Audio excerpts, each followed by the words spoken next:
Welcome to 2 Cents We See Scary Movies podcast. I'm Talon, the final girl whose final move would be trying to figure out where that weird noise came from. And with me is my co-host Dan, the guy who'd probably trip over a branch as he is fast-walking his ass out of there, yet still makes it out alive because he left someone behind to be bait. Each month we explore horror films tied to a unique theme. This month's theme is pranks. So buckle up for laughs, screams, and deep dives into the horror genre. Now let's get to it. So this week we are covering The Burning, which is a 1981 American slasher film directed by Tony Maylam. The film features a notable cast. I was shocked at the cast because, again, if it's a movie I've never seen before, I don't look anything up about it. So when I saw some of the people in this cast, I was like, what the fuck? So Brian Matthews as Todd, Leah Ayres as Michelle, Brian Backer as Alfred, Larry Joshua as Glazer, Lou David as Cropsey, Jason Alexander as Dave, Fisher Stevens as Woodstock, Holly Hunter as Sophie. Now, Holly Hunter didn't have a really huge role in this movie. I don't know if you noticed her. Not really. Yeah, but I just put her in there because she's pretty fucking famous. I was shocked when I saw these three people specifically in this movie. Now, there are some others that were in the movie, like the guy that played Alfred, who was in Fast Times at Ridgemont High. But when I saw Jason Alexander and Fisher Stevens, I was like, what the fuck? Well, remember, Johnny Depp got his start with Nightmare on Elm Street, Kevin Bacon with Friday the 13th, I think. I'm not sure if it was the first one. Matthew McConaughey was in Texas Chainsaw Massacre 2. With what's her name? Renee Zellweger? Yeah. Maybe? Mm-hmm. Yeah, that's her. Yeah, I was just not expecting it at all. Right. I was expecting it to be just some B-list movie actors, and I was shocked when I saw them. So background on the production of the movie. So Burning was inspired by the urban legend of Cropsey, tale prevalent in New York. The screenplay was penned by Bob Weinstein and Peter Lawrence based on a story conceived by producer Harvey Weinstein. Yeah. When I was watching it, of course, I see that it says Miramax, and I was like, oh my God, a 1980s movie with the Weinsteins? It's going to be chock full of boobage and anything else they can get in there. And sure enough. Yep. I'm sure they were probably adults in real life, but they're playing kids, teenage girls. Yeah, teenagers. Like 16, 17 years old. Yeah.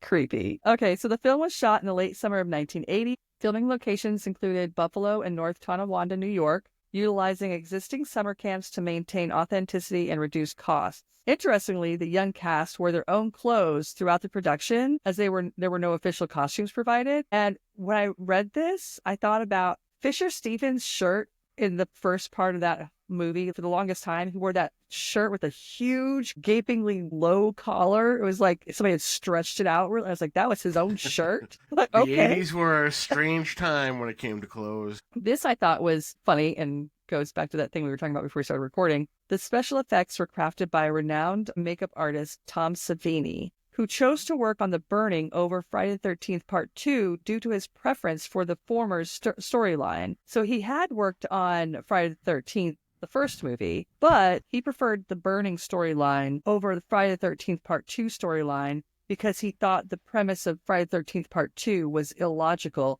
because Jason drowned when he was a child. Yes, and then all of a sudden he's like a grown man. Right. But first of all, slasher movies are pretty much illogical. Nightmare on Elm Street? Dreaming about a guy that kills you in your sleep? Is that logical? I don't know. I thought that was a weird reason for him to not want to do Friday the 13th Part 2. Oh, and talking about this, I just realized Friday the 13th is basically a retelling of Jesus.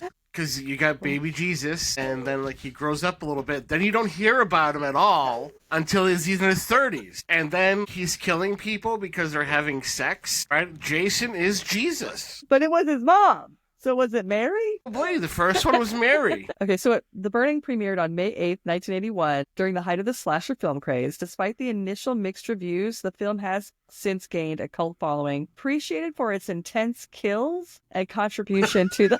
I know.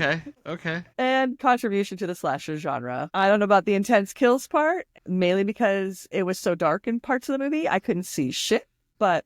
whatever. Maybe at the time. Well, no, it's afterwards. It later on got a cult following because of its intense. I don't know. Who knows? I forgot to look up the rating for this movie. Let's see. I'm on an IMDb right now. Okay, cool. Rating is 6.3 out of 10. Wow. Based on 23,000 reviews. Wow. So that's pretty high up there. Yeah, it's interesting. Okay, so the opening scene is at Camp Blackfoot, which takes place in the past about 5 years earlier than what is present day in the movie. You see 5 boys are all huddled together in the dark in their cabin. They're whispering about getting back at a man named Cropsey, who we find out is a caretaker at the camp and apparently not a very nice guy. So they're all deciding to get back at him by pulling a prank on him. One of the boys in this group was distinctly different from the others. He looked much younger and smaller, kind of nerdy. He looked apprehensive. I felt when I was watching it that there was going to be something more with this boy. I felt like the way they portrayed him in just that little bit of a scene, that there was going to be something more with him.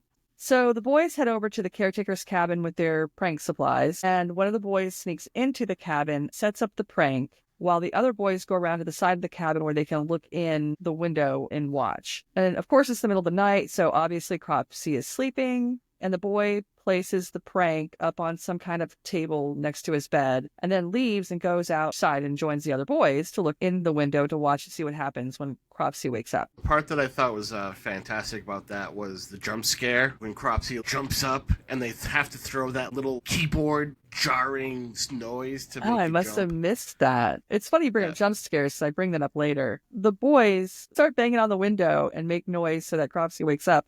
When he does, he sees this skull that's covered in all this muck and worms. It has the 2 littlest flames in the eyes, like they were tea lights or maybe birthday cake candles. They were tiny little flames. They weren't very big at all. You can see them through the eyeballs. They were on the inside of the skull. Cropsey freaks out, screams, manages to knock the skull over, literally did it himself. He put his arm out and pushed the skull onto himself. Yes, instead of away, he pulled it in Right. and onto the bed. Right.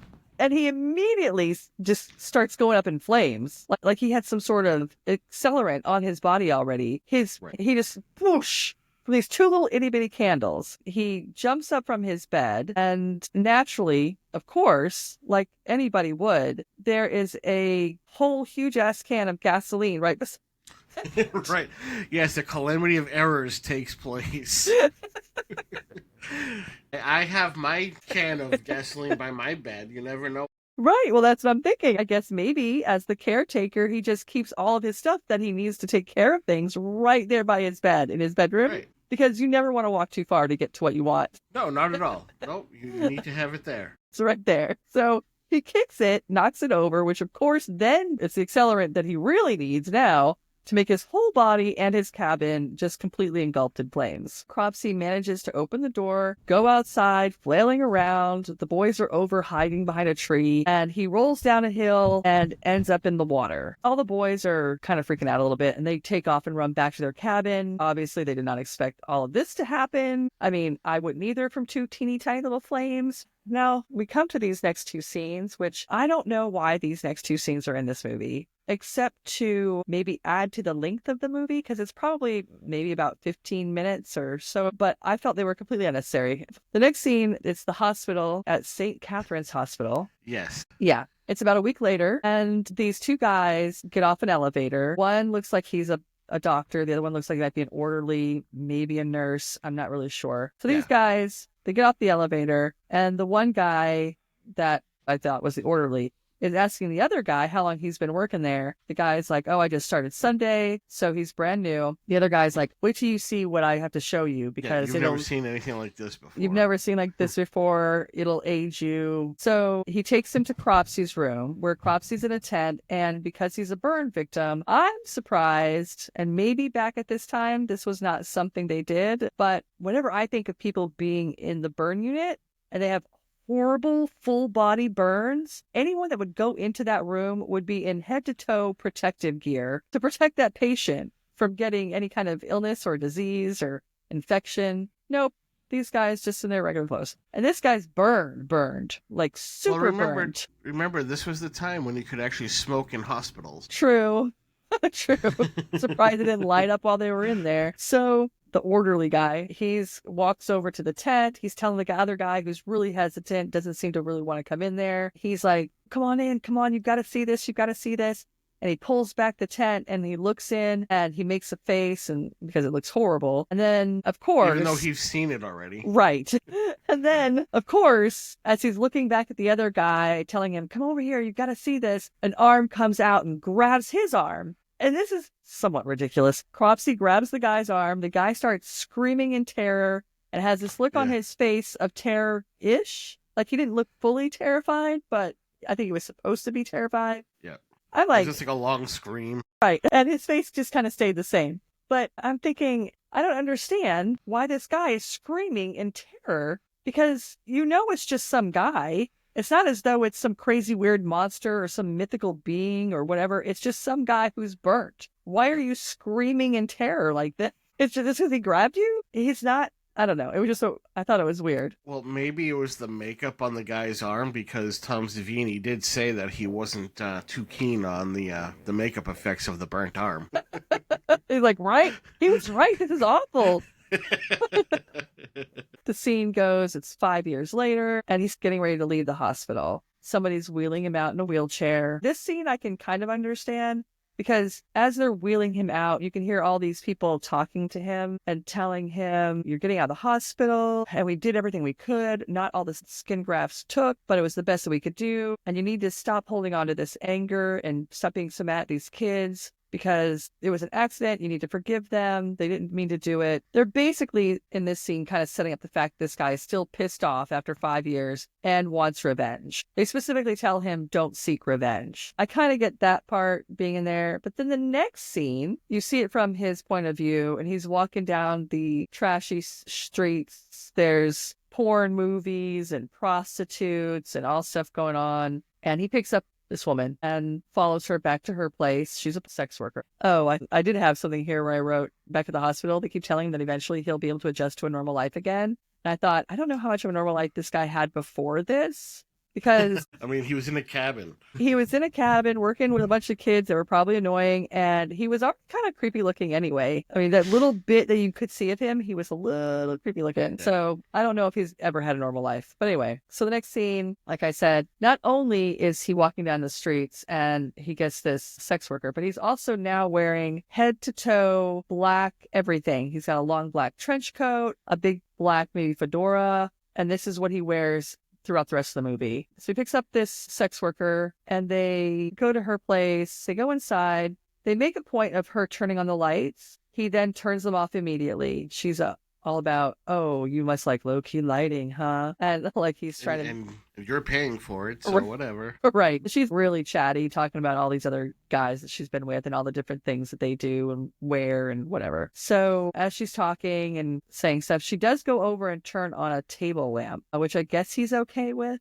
He doesn't turn it off or anything. So she's talking to him, and then there's suddenly a flash of lightning, which I guess the lightning allows her to see his face and not the light from the table lamp. Because all of a sudden, after this flash of lightning, she's like, oh my God, what are you? Go away, leave me alone. She's backing up and begging him to go away. I mean, he must be hideous. And he grabs her by her neck, pushes her up against the window, and he's choking her. Even though he's choking her, she's still talking pretty well. And then she's kind of screaming and saying, go away, just leave me alone. And then you see a pair of giant, huge metal shears. He grabs them and he stabs her. Now, when he stabs her, initially, the stab in the first shot, it's basically right in her sternum area. But then when they go back and show him pushing it and moving it around, it's over on her lower left side of her stomach. It now is over there somehow. I guess there's a little continuity issue there. Or maybe it was the easiest way to put a prosthetic on that he could stab into, but even though he stabbed her already in the middle of her chest, I don't know. I'm not a connoisseur of stabbing people, but I can say for like a realistic sort of thing, also understanding it's in the 80s, this is Tom Savini's like sixth film, so he's still kind of early in his career. The way the shears go in, it did not seem very realistic. It was almost like it was going through Kate. Yeah. And I have a feeling that the human body would have a little bit more resistance than that. It was weird. This whole little scene is weird because there's some things that happen because as he has stabbed her, he only stabbed her the one time. He didn't just repeatedly stab her. But then while he was stabbing her, he's just kind of like moving it around. She's screaming. He ends up pushing her through the window. I guess she falls out. It doesn't really show you if she falls out the window. I would just assume she would. And then there's this huge splatter of blood that spurts out and hits the mirror on her vanity. And I was like, where did that blood come from? You would have thought that would have happened when he initially stabbed her, unless she opened up a huge artery when she was going through the window, maybe? I feel like she's far away. I don't know. But It could have been an editing issue as well. Not sure how that works, but they did it. Okay, so our next scene opens up at Camp Stonewater, and there's a bunch of kids, and they're all playing softball. The girls are playing softball. The boys are standing around or sitting around and watching and cheering them on. And this is when everything turns to sex.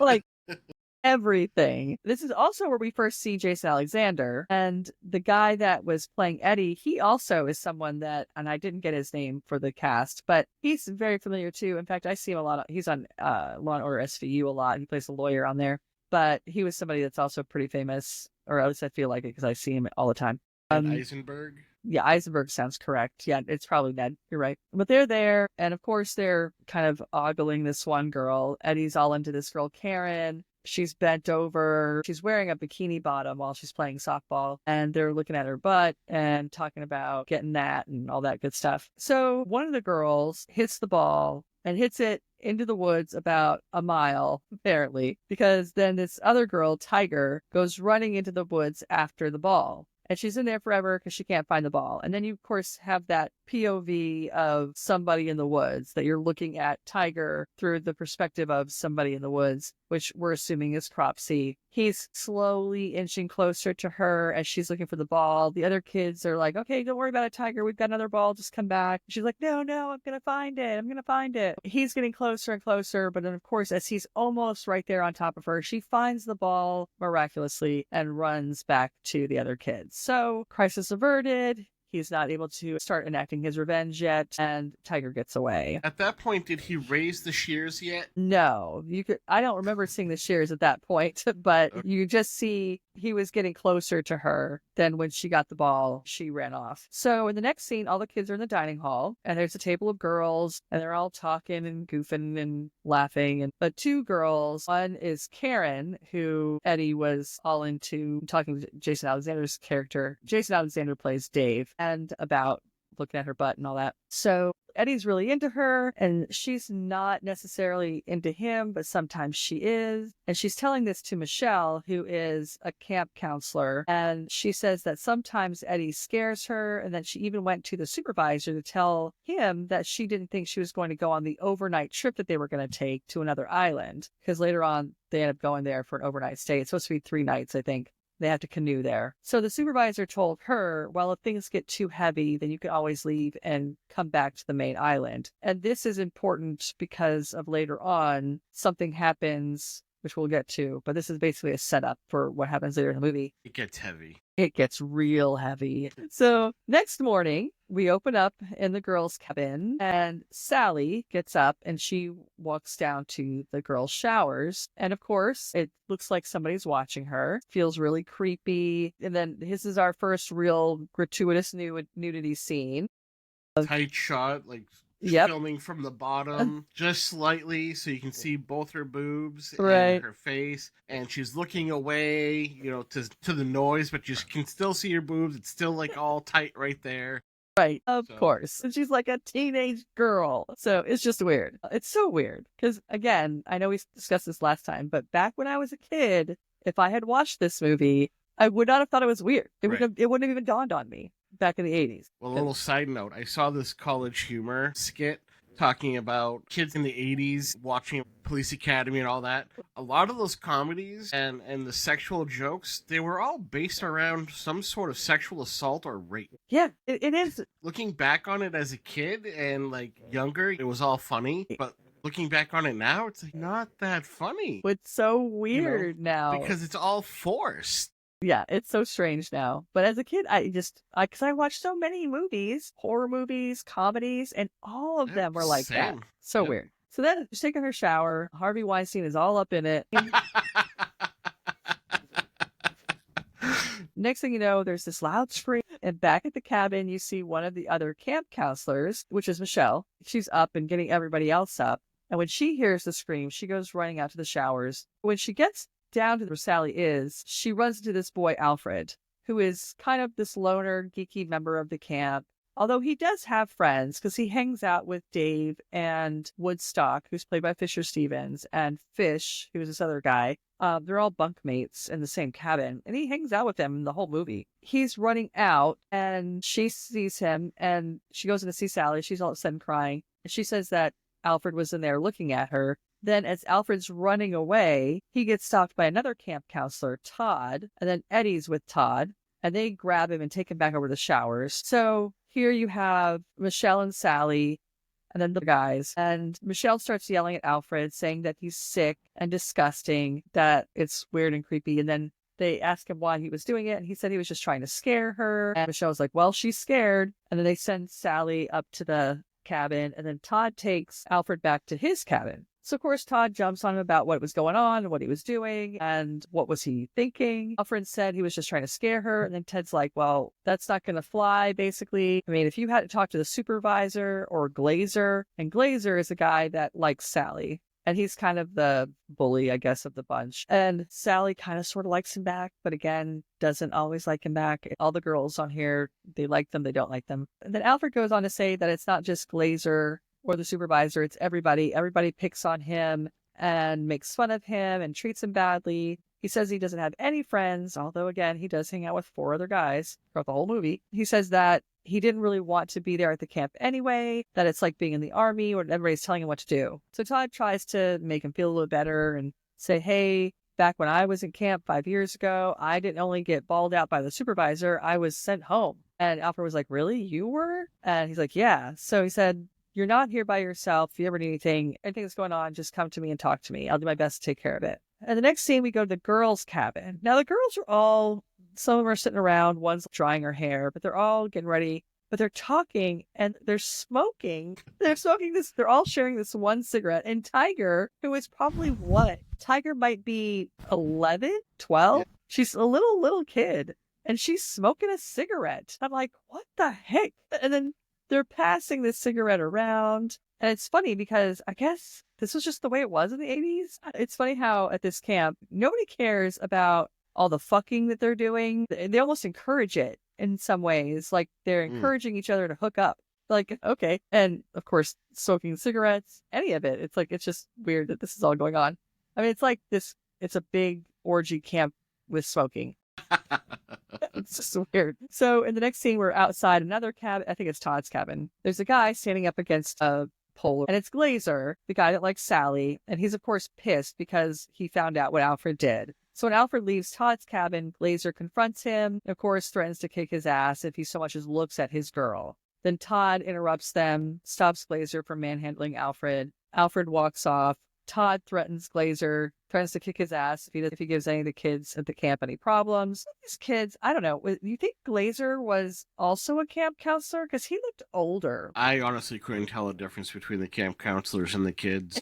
Well, some of them were tiny. Some of them were little. Well, yeah, I mean, those kids, yes. But, yeah. I mean, the older ones, I mean, because typically camp counselors, they're 18 to 20. The other kids are supposed to be 16 to 17, maybe 15, but they all look the same age. Yeah, I kind of, because I definitely knew Todd and Michelle were camp counselors. I thought maybe Glazer was, no, Glazer was rooming with, well, a camp counselor might room with each group of kids. So he might have been a camp counselor because he was rooming in a cabin with Alfred, Dave, Woodstock, and Fish. So maybe but he seemed kind of immature and out of control for a camp counselor. I also wasn't sure if Eddie was a camp counselor. I couldn't tell. Now, the next scene, we're down by the lake, and all the kids are out at the lake, and they're all having a good time. This is where we start seeing some more of the characters and their interactions, because there's more of them all together. And this is where we finally see Fisher Stevens, who is Woodstock, and he is tiny, tiny. His actual age was 17, but he looked like he was 14 or 15, teeny tiny little guy. This group of guys, which are all guys that Alfred hangs out with, and they're kind of fun, they're jovial. They're probably not the super cool kids, like you would think like jocks or something like that, but they're definitely cool in a way because they are fun and funny and, have a lot of energy and stuff. But they also don't seem to really give a shit about whether they did like Glazer, that even though Glazer's kind of a bully, they don't really seem to give a shit about how he acts or what he does, except for Alfred. So it's just like they're just there to have fun and do their pranks and do whatever. So these boys are trying to get Alfred to go in the water, even though Alfred can't swim. Each one of the boys starts to jump in the water. First, Fish jumps in to show him how easy it is. And there's a big tethered raft or dock out in the middle of the water, and a whole bunch of girls are on it. So he jumps in and looks like he's swimming over towards that raft. And then Fisher Stevens' character, Woodstock, he jumps in. And then Jason Alexander, who plays Dave, he jumps in the water too. So those three are in the water, and Alfred's just standing there looking at them. And then you get this point of view of somebody behind Alfred walking up on him really fast. And of course, it's Glazer, who's pissed off and shoves him into the water. So then all the girls on the raft start yelling and screaming and going crazy. And the boys that are in the water are like, you fucking asshole, he can't swim. Did you notice when Alfred first hit the water, he started swimming, yelling that he couldn't swim? And I noticed when he was coming back out, I was like, well, he's swimming. What is he talking about? The three boys get him out of the water. Glacier then jumps in the water and swims over to the raft with all the girls on it. He is wearing these red shorts that are so pulled up. They're shorts, but he has them pulled up so high that they almost look like, what are the bathing suit bottoms Speedos? that are Speedos? Yeah. That's what they looked like, but they weren't. They were a really short pair of jogging shorts, but he had them hiked up so high. I was like, my God, the wedgie this dude must have right now. It looked really uncomfortable. It was their own clothes. That's right. So that was a personal choice.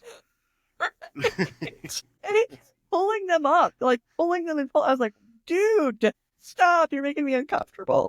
So he gets on the raft and he's trying to be all cool and hot. And he's there for Sally, of course, because she's there.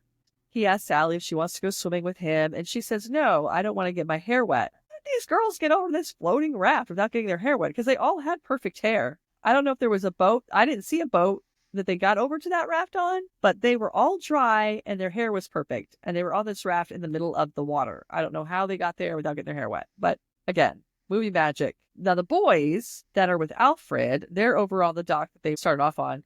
And Woodstock has this little pea shooter. It's probably like a BB gun, a little handheld BB gun. And they decide, so he's aiming it at Glazer with the expectation of shooting him with it, of course. And so when Woodstock shoots it, he does hit Glazer in the butt, and everybody starts laughing. The girls start laughing. The boys start laughing. And then, of course, Glazer turns around. He's yelling at the boys, saying he's going to get them. And then they all turn around and moon him, which one thing I did notice about this particular, especially with now they have the butt shot and everything, all of the butt shots in this movie of the girls and the guys, no one, not a single person in the 80s had an ass, except for maybe Jason Alexander. But these were the flattest asses in the world. And it made me think, honestly, I don't recall big butts being a big thing until Sir Mix-a-Lot.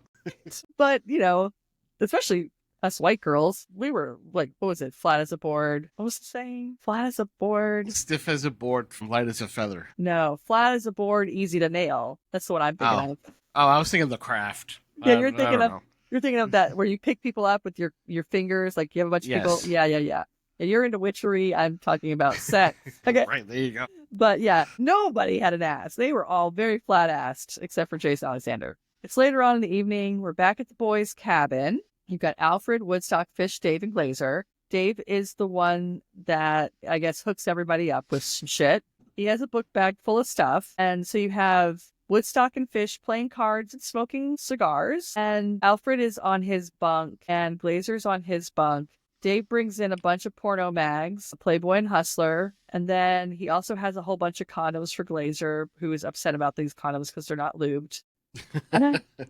He gets upset with Dave because they're not lubed, and Dave says, who do you think I am, Masters and Johnson? And I was like, did they change that just because they had to? Or do I not remember something correctly? Was Johnson and Johnson at one time Masters and Johnson? No, I think they probably had to change it, so they were getting. Although it is a little bit of a, what is the word? Is it? I don't know if double entendre is the right way to say this. But as I was saying that out loud, I was like, Master your Johnson? Yeah, they could have been that too. Maybe. So anyway, all of a sudden, Alfred sees a creepy face in the window. He yells out. All the boys are like, what? What's going on? And he's like, right there, right there. I saw something in the window. And then, of course, as soon as they all look, there's nothing in the window. There's never anything in the window. Right. When everybody else looks out there or anywhere else. Todd shows up and says, you guys, what are you doing? You're going to be late for dinner.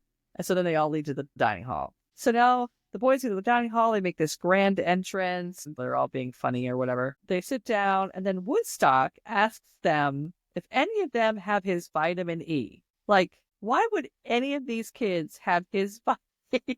So that was silly. Like, you could have found a better way to make a reason for him to go back to his cabin, because this was his reason for leaving and going back to his cabin, because he had to get his vitamin E. Instead of saying, do any of you guys have my vitamin E? And he almost said it like he was mad at them. Like one of them had taken it, I guess, maybe. And he could have just said, oh shit, I forgot my vitamin E. I need to go back to the cabin. But no, he asked his friends instead. So he leaves, goes back to the cabin to get his vitamin E. So while he's heading back to the cabin, the supervisor of the campground, who is very soft-spoken, is not speaking loud enough, I don't think, is giving instructions to all the older kids who are going to be going to the overnight trek to the other island that they have to go to, and they're going to be canoeing to the next day. He tells them to make sure that they always have a buddy, always stay together, don't get separated. It's basically all your rules for any horror movie. But while the supervisor is giving out all these instructions, you then see Woodstock heading back to the cabin. And as he gets closer to the cabin, you again get that POV of somebody watching him from the woods. The music changes. It's like that kind of heartbeat sound. It looks like there's somebody right there in the woods watching him go into the cabin. He opens the door. Of course, he turns the light on. It flickers. It goes out. So now there's no light in the cabin. He makes his way over to his bunk. He gets to the trunk that has his stuff in it. He goes down on the floor. He's sifting through it. He finally finds his vitamin E. But then he hears this creaking sound. Somebody's in the cabin with him. So he looks up. It's dark, but he's looking. He's trying to see and figure out who it is. He's scared. He turns his flashlight on, and it's Todd. He takes him back to the dining hall.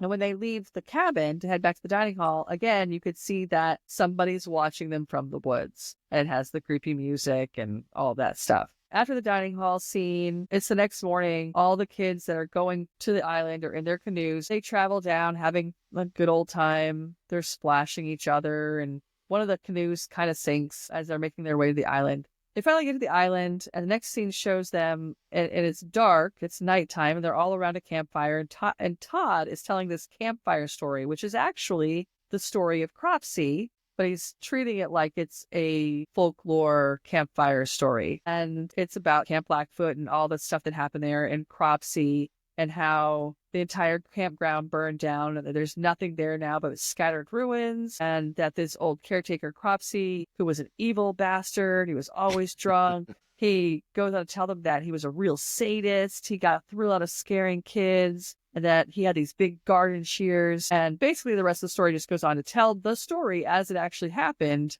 but he's telling it like it's a campfire story. Yeah. So as he's telling it, and it gets, more and more intense, and the kids are starting to get more scared into the story.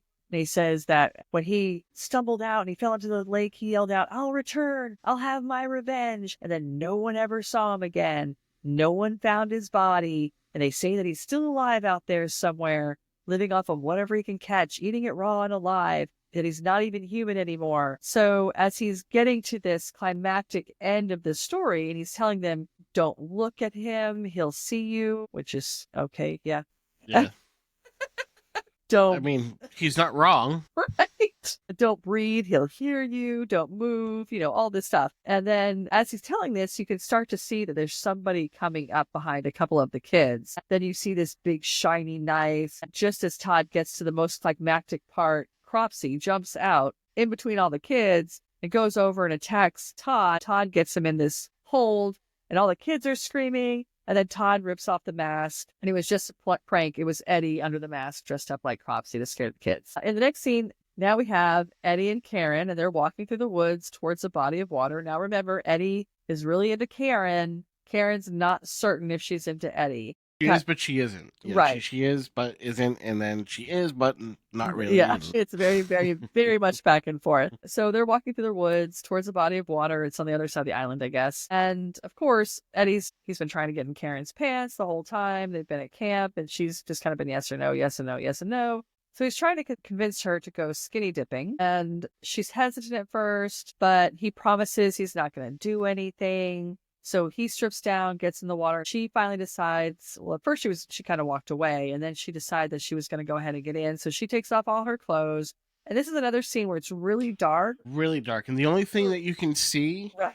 is her tan lines, Right. and it perfectly accentuates her boobs and her butt. Exactly. That's the only thing you can see. It is so dark, and her tan is so dark, and her normal skin is really white. And yes, that is absolutely all you can see are the tan lines of her ass and her boobs. So she walks down, she jumps in the water, she swims over to Eddie. They're kind of wrapped up in each other. He's trying to get as far as he can get. And she's like, no, no, no, no. And so then he gets pissed at her. She's like, why did you even come out here then? What are you doing? Fuck off. Like, he literally tells her to fuck off. He gets mad at her. And then she, of course, is mad at him. So she goes ahead and she swims out and she gets onto shore and she realizes that her clothes are gone. So, except for her shoes. She does have her shoes there. So she puts those on and she thinks that some other kids came down and took her clothes. So she's like, come on, guys. Come on.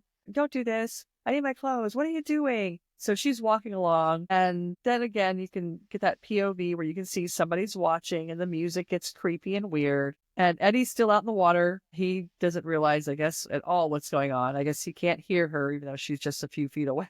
Well, I mean, he is angry, too. Yeah, I guess he's just pissed. And he's like, fuck her. Let her be naked and walking back to camp. So she starts. Oh, and that is one thing I have to say is when I was watching that scene, her putting on her sandals, and I can't do that. Wet feet and sandals and walking around naked, wet. I can't do that. And they weren't even. That feels weird. They weren't even flip flop. Her flip flops I can understand, but she had full on shoes that she had to slip her feet into. Yeah, that had to have been awkward feeling. Not being totally naked around Harvey Weinstein, but just putting wet feet in shoes.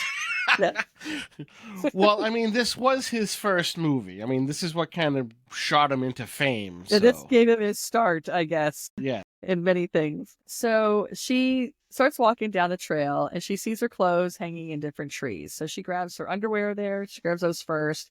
Then she sees her shirt. She grabs that. She keeps walking and she sees, I guess, her pants, I think is what it was. And as she bends down to pick up the pants, you suddenly see, and again, it's so fucking dark, but you can see the silvery end of the shears, the metallic end. All of a sudden, they come up and he raises them up over his head with both hands on the handles, and it looks ridiculous. Well, the crazy thing is he somehow then gets them up and slices her throat with them. Yes. So I'm assuming, I think that's what happened because it was really hard to see. And then she had the white shirt on, so you could see the white shirt and you could kind of see where blood was just dripping down her whole body. Okay, that's the only way you could tell is by seeing the blood dripping down. Right. It had to be from her neck. I don't know what else it could have been from. And I don't know, because I watched this at night in the dark, because sometimes there are movies that they're perfectly fine, but if you're watching them in the day, it can look dark. But if you watch them at night, you can see it better. I couldn't see shit. It was so fucking dark. Yeah, no, it was dark. I was like, ugh, who did this? I have blackout curtains in my living room. So, like, no matter what I watch, it's always dark in here. And I couldn't see anything. Yeah, it was great. There were parts that were just ridiculous. So she ends up being the first real camp victim. That's the last we see of her for a while. So then it's the next morning. You see Todd and Michelle walking through the kids. And they go over to find Eddie, who's asleep, and they kind of nudge her with their foot and like, Eddie, get up. Where's Karen? And he's like, I don't know. And they're like, well, she was with you last. She was with you last night. The reason why I didn't bother looking for her last night is because I figured she was with you. And so they're, upset with him because they don't know where Karen is. He's like, I don't fucking know where this lady is. I thought she got mad at me last night. I thought she just walked back up here with the rest of you. And they're like, no, we haven't seen her. So they're kind of walking down the island and they get to the end where there's some water. And then two other kids are over a little ways down and they yell out to Michelle, hey, the canoes are gone. And they're like, what? They had 5 canoes. I think there were probably about 15 kids on this island on this little trip, by the way. And they had 5 canoes and they told them that, they were all gone. And they're like, how can they all be gone? And that's when Michelle said, well, maybe Karen went back to the main island last night because the supervisor told her that if it gets heavy, that you can just come on home. And Todd's like, but she took all 5 canoes. And that's pretty heavy. It's heavy. That's a lot heavy. So she's like, well, maybe. And they try to make some excuse for why that made sense. And then they tried. And then Michelle was like, well, maybe in her rush to get out, she accidentally let all the canoes go. That made a little more sense. Yeah, that made sense. Yeah. Or just somehow taking 5 canoes. That would have been a miracle. So now they're just assuming that Karen has left and gone back to the main island because of what the supervisor told her. They still aren't 100% certain about the canoes, but they decide to get all the kids together to go see if they can look around the island to see if they can find the canoes. And if they can't find the canoes, they're going to build a raft. So all the kids split up and they go to look for the canoes. Glacier, of course, blames Alfred. Alfred says he doesn't know about the canoes. And then no one finds canoes, so they decide to build the raft. And the kids are all looking around for wood now. And it's funny because somehow they are miraculously finding like really well-cut pieces of wood out in this foresty, huge uninhabited island. They find 8x10s that are perfectly cut pieces of lumber that look like they've been dyed to look like they've been out in the wild for a long time. I thought it was funny because you haven't seen 8x10 trees. 2x4 tree. That's where they come from. Exactly. They only grow in that area. You've got your batch of 2x4 trees by 6. Yeah, that makes sense. I forgot about those. Yeah, they grow in only the darkest areas of life. It's been a while since I've been in the woods. But I have been in some Minecraft woods, and those trees absolutely look like that. Absolutely. You know, they're on Minecraft Island. Where do you think they got the idea from Minecraft in those trees? From the actual trees that look like that. Got it from the burning. But I was really expecting them to find like logs and twigs and shit like that. But no, they were finding full pieces of lumber. It was crazy. So then there's this scene where, so Sally and Glazer, they're teamed up to go look for wood. And of course, Glazer is trying to get in Sally's pants and she's trying to kiss her. And at one point, he's trying to kiss her. And it's such a weird, awkward kiss because he goes in to kiss her and she kind of turns her head and he puts his mouth partially on her mouth, but to the side and then kind of goes up her cheek. Like, I don't know. It was weird.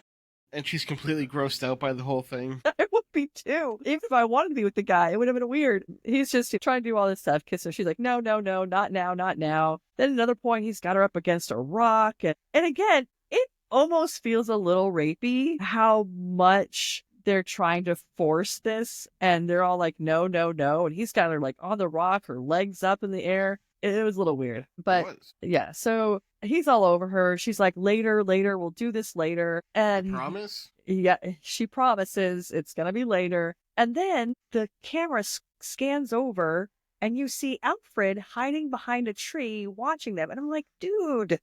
He's a voyeur. Stop. He's like, stupid. I'm like, this is why they think you're weird. You keep putting yourself in these positions where you're creeping around and looking at people in showers. You're now watching these kids making out. I was like, you keep putting in these predicaments where you actually do look like a weirdo. So, but yeah. It would be really weird if you had a sock with them. Of course, anybody listening to this has no idea what this. Nope, not at all. Inside jokes are great. They built this raft in no time at all. If I were building a raft, it would probably take me a couple of days. Yeah, at least. If not longer. Now, granted, there were probably 15 kids on this island. So... Yeah, and I mean, taking that, if they all work together, it would probably still take a day. Yeah, but half of them were trying to get laid. So that's true. Or watching people trying to get laid. So I don't know how it only looked like 3 or 4 people were actually putting this raft together. They decide to throw some kids on there. 5 of them get on and they set off to head back to the main camp. And the 5 that get on, Eddie, Woodstock, and Fish are on there. And then there's 2 girls. And the way the people on the land cheered for them, you would think they won the World Series or like the Super Bowl or something. And they were really into that cheering. It was an Olympic launch. That's for sure. Exactly. So the kids are paddling and paddling and paddling. And at some point, they start to look like they get tired. They're worn out. But then, even though they're exhausted, they see off in the distance a canoe. And they're like, oh, it's one of our canoes. So now they're all excited and they're headed towards this canoe. They get closer and closer to it. They're finally practically on top of this canoe. And Woodstock, who is in the front, goes to reach out and grab it. And all of a sudden, and this is, you talk about where he jumps up, he has the shears way up high over his head. Was he hiding in this little, because this guy is huge looking. He's hiding in this canoe where no one can see him. hiding in a Well, canoe. that was their that was the idea. Yes. He stands up in this canoe and he's able to stand up and not tip over the canoe. Which is And amazing in itself because right. I can't even get into a canoe without flipping it. And he manages to slaughter all 5 of these kids, but he slaughters them in the honest way. Like, now it could have been blood splatter. At first I thought maybe it was blood splatter, but then I was like, no. So the first kid you see that gets slaughtered is the kid that's all the way in the back, and not Fisher Stevens Woodstock, who's in the front. It's the kid all the way in the back. So I don't know how he got back. He has good reach. He does. Those shears are long. And then he gets one of the girls, and then he gets another girl. Oh, yeah. He got Eddie. Eddie fell backwards, I think, and he got Eddie right in the throat. And then he cut off Fisher Stevens' fingers, Woodstock's fingers. Yes, yeah. And then I guess he must have killed Woodstock, but they only really show where his fingers are bleeding and spurting out and all that. And he's doing all this, by the way, in a big, long, dark-ass trench coat and hat and balancing in a canoe. It's amazing. It's amazing. This man he isn't human. He was right when he said the campfire story. This man's not human because he's not human because he did some miraculous things there. Maybe he's Jesus too. So, fun fact on this scene, this is a reason why it was put on the UK's Nasties list, which I believe is like a list of movies that they ban, that they're not allowed to show, because this raft scene was so graphic that it was too intense for the UK population to see. wow. Yeah. Damn. I'm sure it's been rectified since then. Oh, yeah. I think that they've kind of gotten, I would assume they've gotten over that. I'm sure they have. They can probably watch this movie now. I'm shocked that it's so bad, though. It must be the blood, maybe? Yeah. Also, like, in the 80s, they were still kind of exploring the slasher films. It's like, even Halloween, it wasn't really gory. And so for the time period, it's probably shocking. Right. Today, it's like, right, whatever, it's Tuesday. Yeah. But back then, it's like, oh my God, I can't believe that they're doing this. Right, yeah. So then the scene goes back to the island, and the rest of the people are still on. And you see Todd and Michelle, they're hanging out in the woods, talking and chatting about whatever. They act like they're going to go off and have sex. They get a little cheeky, like cheeky monkeys. And they act like they're going to go off and have sex. And then it cuts to Glacier and Sally, and they are having sex. And this is actually a pretty funny scene, I thought. So they're having sex, and she does not sound like she's having a good time. And you really... Oh, no, not at all. I mean, she's saying no, stop. Well, in this part, she's not saying no, stop. She's just saying things like, you could tell it's not feeling all that great. Because he keeps telling her, oh, this is going to be good. This is going to be so good. You're going to love it. It's going to be great. And the camera's panning up on them, and you're seeing like clothes and stuff. And you can just kind of hear them. You can't really see them at first. But she does not sound like she's having a good time. Finally, they get to them, and he's on top of her. You see her, and she doesn't look overly enthralled in the situation. She's not enjoying it at all. And then within seconds, he's done. We're done with. That's it. It took no time whatsoever. And all this time, he's telling her it's going to be great. It's going to be great.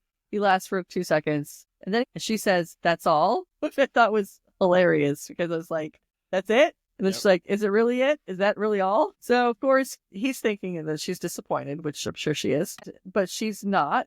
He's like, I guess you're going to want to go back. She's like, no, I want to stay. He's like, really? And she's like, yeah. But she's cold. So he says, okay, I'm going to go back to the camp and I'm going to get some matches. I'm going to build us a nice big campfire so that we can stay warm for the rest of the night. She's like, okay. He heads off and leaves her there alone out in the middle of the woods on this island. And of course, you can see that there's somebody in the woods watching them. And the music's that heart-pounding, creepy music sound. So he leaves. It's not Alfred. Right, not Alfred. So within no time of him leaving, you see this person who's watching Sally, and her back is to him. And he starts walking up to her. And then he's behind her. And then all of a sudden, he's in front of her. Like in seconds. It's that thing where slasher movies where the bad guys, they always walk really slow, but somehow get further ahead than anybody else or is catch up with you. So he's suddenly in front of her. He's got the shears and he's getting ready. He's got them above his head. He's going to bring them down on her. Somehow she's able to grab onto the handles of the shears and she's trying to hold them off. It's a real quick situation. Anyway, she's screaming, no, no, no. I don't know how Glacier doesn't hear this because he's really not that far away. He just left. But he doesn't hear it. You see Glacier get back to the campsite with everybody else. They're all sleeping. He grabs the matches, and of course, Alfred wakes up, but acts like he's not awake because he doesn't want Glacier to know he knows he's there, awake. Once Glacier gets the matches and leaves, Alfred gets right up and starts following him because Alfred is technically pretty creepy. Yes, he is. So Glacier's on his way. He grabs some firewood along the way. He gets to where Sally is. And it's funny because when you see him come up on where Sally is, Alfred is right behind him. I don't know how Glacier didn't know he was there. She's laying down and she's all covered up except for her head. And she looks like she might be asleep. So then Glacier starts pulling back the blanket. And all of a sudden these big, huge shears show up and they go right into his lower neck area. And this guy, apparently very strong, picks him up off the ground with these shears in his neck and carries him through the air up till he gets to a tree. And then he's holding him there for a second. Alfred's watching all this going on and he's shocked. And then the guy, Cropsey, pulls out the shears and Glacier falls to the ground. And then Alfred takes off running. So Alfred runs back to the campsite, wakes up Todd, tells him Glacier's dead. Of course, Todd doesn't believe him. And he's like, no, he's dead. He's dead. He's really dead. I saw it. He's stammering on and on. And then Todd's like, if this is another one of your jokes. And then Alfred gets mad because he's not believing him. And Todd's, fine. I'll go with you. So they head through the woods. They get to Glacier's body. Todd sees him, realizes, oh my God, he is dead. Bends down to go look at him closer. Then Alfred starts yelling because the guy, Cropsey, is there with the shears. Todd looks up, the guy whacks him in the head with the shears, and Todd falls to the ground. Alfred takes off running, and this time Alfred is like running. This island is humongous. So he's running until he can find a place where he can hide. And then it kind of goes back to Todd, or it does go back to Todd, and you see that Todd is not dead. He was just kind of knocked unconscious for a little bit, and he starts to wake up. So then it goes to the next morning. Michelle is standing at the edge of the water with about 4, 5, 6 kids, whatever, including Dave. And they see the raft the kids had been on earlier coming around the bend. And they're all kind of laughing and they're saying that those kids are just playing a prank and it's a joke. But Michelle's like, I don't know. I'm going to go ahead and go see what's going on. So she gets down to her bathing suit, jumps in the water, starts swimming over the raft. Then as she's swinging to the raft, you see Todd comes running out of the woods, but he's on the other side, opposite of where the kids and Michelle were. And he yells out to the other side and asks them if Alfred's with them. The kids are like, Todd. Holly Hunter's character, Sophie, she yells out, she's like, hey, Todd. I don't know, she did it in a way like he hadn't seen them. Like she was trying to get his attention. I'm like, he already knows you're there. He yelled at you first. So he yells out, is Alfred with you? And then by this time, Michelle gets to the raft. And when she reaches up onto the raft, this hand kind of falls out. She grabs it. It's a whole arm. She starts screaming.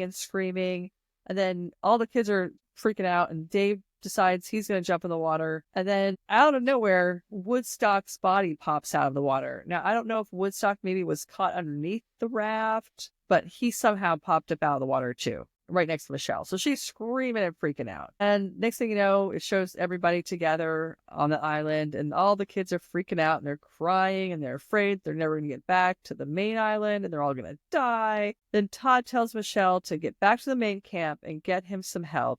So then you see Alfred again and he's still running. And he ran so far away. So see him running. And then he kind of gets to this strange area, which we'll get back to in a second. You see Todd, who now has an axe, and he's running through the woods looking for Alfred. So you've got Todd running, you've got Alfred running, you got Michelle and the kids rowing. So then it shows Michelle and the kids. They get back to the main camp. Michelle runs up to Jeff, the supervisor, and he's yelling, where are my canoes? Why are you on this weird raft? Like, what's going on? So she's yelling at him that she needs the outboard. He's like, why do you need that? And she goes and explains to him that this crazy man is killing kids on the island. And he first, of course, he doesn't believe her because nobody believes anybody when they first tell them anything in this campground. Don't believe anyone campground is what it's called. So she's explaining this to him. He finally is convinced and they take off in the boat to head back to the campground. At some point, Michelle called the police and they were going to show up in a helicopter. So then we go back to where Alfred is running through the woods and he finally gets to this place that at first I thought was some kind of ruins of some sort. Then I thought, well, maybe he's at that other campground, the original campground that got burned down, because they did say that the campground burnt down. So maybe they'd be partial buildings that are falling apart. But they were like a bunch of stone and cinder block buildings. It was all decrepit and run down. I thought it looked weird and misplaced out here in the middle of the woods. And honestly, when he was walking around, it looked like he was just walking around it over and over again. Right. Trying to make it look like that it was a new environment, but he was just walking around the same thing over and over again. Right, right. Eventually, though, we do figure out it's an old mine because there are actually still mining carts in it. It's a weird way to get into a mine. I don't know. It was strange. So, of course, what does Alfred do? He goes into this broken down cinder block stone building. And I'm thinking, why are you going in there? Why are you going in there? What are you going to do?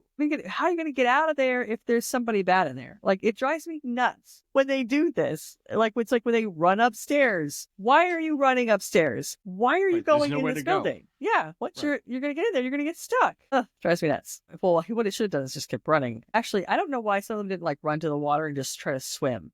Like, swim, not necessarily swim all the way back to camp because that would have been exhausting.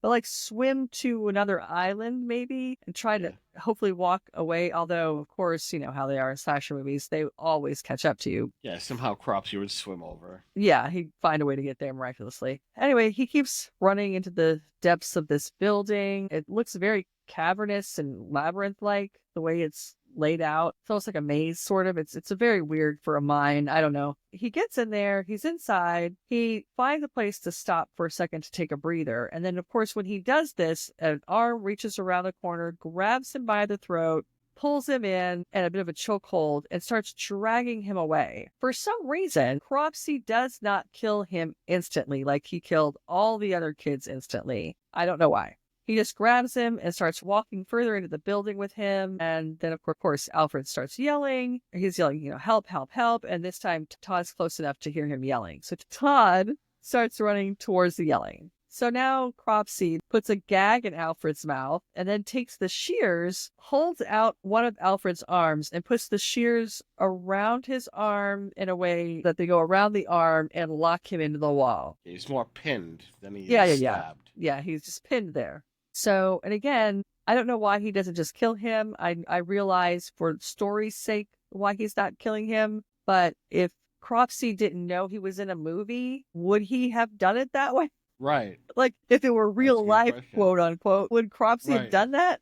Why wouldn't he have just killed him? Like, if he didn't have to go by a script, I think he would have done it differently. I do have some theories about this, though, which I'll talk about near the end, as to why he didn't kill him and the reason why it was written this way. Not why Cropsey chose not to kill him, but why it was written this way, that he didn't kill him, like he did everybody else. So then Todd finds this old abandoned place, the same place that Alfred and Cropsey are in, only he finds a way in that's through a big metal door. It's not the same way that Alfred went in. And so he gets inside, and this is the darkest, he happens to find the darkest place in the whole building. It is pitch fucking black in here. There's very little light streaming in, and of course, I can't see anything. It's so hard to see. It's so dark. Todd continues to walk around this really dark space, so hard to see, because it's so damn dark. He's meandering around, calling out for Alfred. At one point, he trips and falls down. Another point, he runs into something. You always feel like he's just about to run into Cropsey in this scene. When he tripped, like, oh, Cropsey was going to be there. We're talking to him. When he bumped into something, oh, it's going to be Cropsey. You kind of feel like I do like this part of this movie, and there's a reason why. And I'll get to it in a minute, but they keep making it seem like he's going to run into Cropsey, and he doesn't. Finally, he gets to a place where it's a little bit lighter. You can see some light coming in, and this is where you see the mine carts. Oh my God, this is Minecraft Island. Yep, absolutely it is. So there's a mine cart. There's a mine cart on a track, and he's standing right below it. So then he decides he's gonna start walking up this track, but then he gets almost to the cart and decides, no, I'm gonna turn around, totally turn my back on this cart and walk away. And of course, as he turns around, the mine cart starts moving and coming towards him. Todd jumps out of the way and falls down and looks like he's kind of knocked out, even though it's only for a second. Then he turns his head, and when he turns his head and opens his eyes, there's Karen, who's dead, and I think she might be hanging or something, maybe somehow. And it's the only time they come across one of their dead friends. Right. Well, except for Glacier, but of the ones that they didn't know what happened to, yeah, she's the first one that they saw. Then you see somebody, light a blowtorch. So when this happens, and you get this big flame coming out, you can then tell on Todd's face that he starts thinking and having flashbacks of the opening scene when the boys are huddled together in the cabin discussing playing this prank on Cropsey, and he's one of those boys, which duh. In the beginning, when they first had that scene, the kid that was the main kid who was going around and he was asking each of the kids if they were in on it, he was saying each of the kids' names. But when he got to that kid, Todd, something happens and it's muffled and you can't hear him say his name because one of the other kids was talking. But during this flashback, you can see he clearly says Todd's name. In the beginning, when I watched it, I felt like that little nerdy kid was going to turn out to be the bad guy, or he was going to be one of the kids that was later on at this campground. Nope. That would have made sense. No, yeah, but no, it ended up being Todd, one of the cool boys or whatever. Anyway, so the scene goes on where Todd's remembering this happened 5 years ago and what happened to Cropsey, and he realizes that this is what this is, that this is Cropsey and he's enacting his revenge from 5 years ago. This flame's going and the music's intensifying and it goes for probably a good 30 seconds where it's just more and more intense and the flame's getting more and more intense. You can see this flame going and walking around, and then all of a sudden, because the music's getting really loud and intense, everything is getting really, really intense, and then all of a sudden it just stops cold. The music stops. The flames are gone. Then Todd just turns around, starts walking away. Like, no big deal. Like, this guy was just there. You're not going to go look or figure out what the heck. You're just going to like what happened. You're going to turn your back and walk away. I don't know. That just seems, I don't know about that. Then he hears Alfred screaming for help. And he starts saying Alfred back. Not really loud. It's kind of actually quiet the way he says it. And he's got to know that other guy is right there somewhere. So then it shows Todd walking around in the dark even more, where you can't really see anything still. Then it shows Alfred. Where Alfred is the lighting's much better. I did find it funny, though, that Alfred did have, even though he had the one arm pinned, his other arm was free the whole time, and he could not get those shears out of the wood. I think it was pretty powerfully driven into the wood. I'm sure. Okay, so then it goes back to Todd, and he's walking and walking and walking and walking. There's a lot of walking and a lot of running. Yes. And I will say this. Okay, so this movie did, and this goes back to the scene where I was talking about just a little bit ago, where Todd spent a long time walking around in the dark and he fell and he kept thinking he was going to run into Cropsey. So this movie did have a couple of jump scares that actually got me, which doesn't happen too often because I've watched enough horror movies that when the jump scares are coming, you get used to it. And I think the reason why these ones got me is because the moments where he was walking around so much in the dark and you occasionally see him falling or doing whatever, that's when you start getting the anticipation that there's going to be a jump scare, but it never came. So then you stop being prepared for the jump scare, and then all of a sudden there's a jump scare. So I think that's what caught me off guard, and I really actually liked it because I am so used to knowing when the jump scare is coming. It was nice that it was even though it seemed like, why is this going on forever? And they may not have done it intentionally, but for me, it felt like it helped me actually react to the jump scare when they did have it, because I had no longer been waiting. The anticipation, was gone. So I did like that. But anyway, so the jump scare is where Todd looks around the corner, kind of, and all of a sudden Cropsey's there with the flamethrower going. And then, of course, Alfred is right there. Then Todd starts swinging the axe, which he is absolutely having no success with his axe at all. He's swinging it. Cropsey's leaning back, leaning left, leaning right, and avoiding it the whole time. It was an awkward swing, too. It was. I remember just watching it like, why is he swinging it that way? He was swinging it almost lackadaisically. He wasn't swinging with authority at all. Yeah, no, not at all. He was letting the weight of the axe move itself, kind of like the weight of the head of the axe kind of just gave it its pull. he wasn't trying very hard. So he's having no success with this axe, and he eventually falls down. Now you see Cropsey coming towards him, and he's over top of him with his flamethrower. And then there's these flashes of scenes where each of the kids that were killed by Cropsey, you see them. Yes. And now Cropsey is right on top and over top of Todd. He's really drawing out the killing of Todd because he's literally right there. He's got the flamethrower just kind of going back and forth above him. I don't know if he's just trying to taunt him. I don't know why he suddenly doesn't want to kill instantly like he has in the past. He could have easily just, boop, set Todd on fire, no problem. But he didn't. Finally, Alfred frees himself and saves the day. He goes over to Cropsey, takes the shears, and stabs him in the back of the neck. And Cropsey drops the blowtorch, and of course, having been stabbed, he falls forward on the ground. Alfred's kind of screaming, but he also seems like he's relieved. And we presume that Cropsey's dead, though we know how these go in slasher films, right? They're never dead. So then you see where Michelle and Jeff, the supervisor, finally get to the island. The police and their helicopters show up. She's waving them onto the land. Then it goes back to Alfred and Todd. They get up. Todd's holding on to Alfred, kind of helping him get out. As they walk out of the mine, they're walking along, and then all of a sudden, up behind them pops Cropsey again. He grabs hold of Alfred. All it takes for Alfred to get away from Cropsey this time is for Todd to yell at him to get out. And he was able to get away, no problem, unlike any other time. He gets out of his clutches quite quickly. Alfred then, with authority, takes the axe and buries it in Cropsey's head. And then Alfred picks up the flamethrower and sets Cropsey on fire, and now we have a twice-baked Cropsey. This is his second time being set on fire, so poor guy. Poor bastard. Poor guy. Then, of course, we go to the final scene, and it shows a whole different group of kids with a different counselor, and they're all around a campfire on the island, and he's telling the same story that Todd told when they were all sitting around their campfire about Cropsey, and it ends where he says, "Don't breathe, don't move, or you're dead." And he's like real intense, and then it cuts off, and that's the end. So that's the end of The Burning. So you go ahead with your thoughts on The Burning. All right. So when I watched it, I was trying to look at it through the lens of the 80s. Mm-hmm. And because I think we get caught up with today's special effects and today's movie making processes, the CGI and all that stuff. So trying to look at it as if I would have first seen it in 81, because I've never seen this one until now. Right. I liked it for what it was. It does have its ridiculous moments that we picked on and made fun of. There was a couple that we did leave out, like Woodstock when he was on the raft before the slaughtering. When he was rowing, it looked like he was taking a shit. Just the look on his face, he had an intense look on his face. He wasn't mad, he wasn't angry, he was actually in a good mood. It just looked like he was taking a shit. He was determined.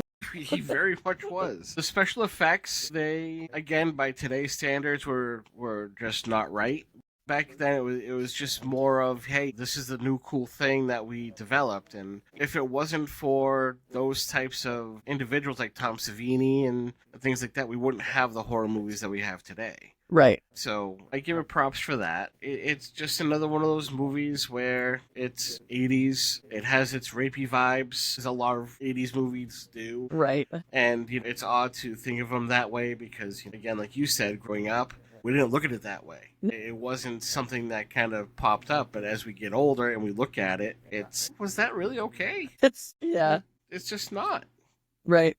That's what we considered humor at the time. Well, yeah, I think that's the crazy part about it is that no one, not even adults, like we were kids, but even adults at the time, like just how the world was at that time, and no one thought anything different. And it's just so weird to think now that we watched this stuff as children but everybody thought it was okay. Like there was nothing weird or awkward or uncomfortable about it at all. And I think that's the weird part is just thinking about it now, how we all were just like, this is just how things are. Like, yeah. It's just so weird. The acting in some places were decent, and others not so much. But like I said, for what it was, I overall liked it. Right. Well, for me, I liked it. I love a slasher movie just in general. It's just a movie that, I mean, a lot of the times I like, you, I love a good psychological horror movie. I like something where you have to think and really, there's a lot of twists and turns, or there's a big strange twist at the end. You don't know what's going on. I like those kind of movies, but every once in a while, I do like just a good old non-thinking movie. And a slasher movie is just that. You don't really think about anything. It's just fun. There's just something fun about a good slasher movie. I liked the nostalgia of it just because it just took me back to a place like back in the 80s when I was a kid. It was just nice that the look, even the way it was filmed, except for the dark parts. I wish they'd found a better way to do that, but I liked it. I thought it was good for being what it was and being such an old movie. Some of the things I do have here, the thing with Alfred, and when I was saying how I had an idea as to why he wasn't killed. So initially I thought, like I was saying in the beginning, that nerdy kid in the first group of kids from 5 years ago, that they were going to do something with him. Like he was going to be either the bad guy or maybe even related in some way to Cropsey, or not necessarily related to Cropsey, but had some sort of connection. Some connection to somebody that would be in this present day, quote unquote, in the movie. But then I also felt like when we got to where it was current time and they had Alfred, they were trying to make Alfred look like he was actually going to be the bad guy because they made him so weird and he was doing all this weird stuff and he was so angry because everybody hated him and picked on him and he's sneaking around. And I thought they were going to try and make him to be the bad, like Cropsey really was dead and that he was just pretending to be Cropsey and that he was actually the bad guy, or that maybe he had been the nerdy kid from the first group of boys in the past, or that maybe he was possibly related to Cropsey, like he was a nephew or a, whatever. And he was enacting his revenge for his family, because there's those kind of tropes all the time in these kinds of movies. So I kind of thought that maybe that's where they were going and that's why they made it look like he wasn't getting killed, because to make you as the viewer think he's either in it with Cropsey or somehow he was going to be part of the bad guy side of things. That's how I kind of thought it was going. But it ended up not being that way at all. Nope, I don't know. Just weird kid. Weird kid. So this was also the debut film roles for Jason Alexander, Fisher Stevens, and Holly Hunter. This was the first movie that they did, so I thought that was interesting. How many cents would you give this movie? I would actually give it a 6. I'd give it close to what IMDb gave it. I would give it a 6. 6 cents. 6 cents. So I'll go 6.5. I mean, it wasn't the best movie ever, but definitely wasn't a June 9. It definitely had an entertainment factor to it. Yeah, it did. Because it did have some humor in there, and it was kind of funny. And the acting was okay. It wasn't horrible at all. I mean, sometimes the way I feel about it, though, is you can have even with bad acting, if you have a strong story, then it's salvageable. Right. If you don't have a good story and you have great acting, it's a lot harder for me to say, okay, this movie's worthwhile. Right. Yeah. I'm also wondering, I guess, because something I was thinking about when I first started watching this movie is not only was the slasher genre big at this time, but I feel like crazy campground movies were big at this time. Yes. Because you have Friday the 13th, you get Sleepaway Camp. You remember Sleepaway Camp? Sleepaway Camp, yeah. 2, 3, 4, 5, whatever. How many of those there are. I feel like slasher campground movies were a big genre as well. Because there were a lot of them back then. Well, I mean, Friday the 13th was the cash cow, so. Oh, yeah. As we know from most media, if one company does it right, hey, let's copy them. They all do it. Yep. All right, then. So pigs are slopped. Pigs are slopped. You survived the 2 Cents We See Scary Movies podcast. Thanks for listening. Be scared, be prepared, and don't get caught in the dark.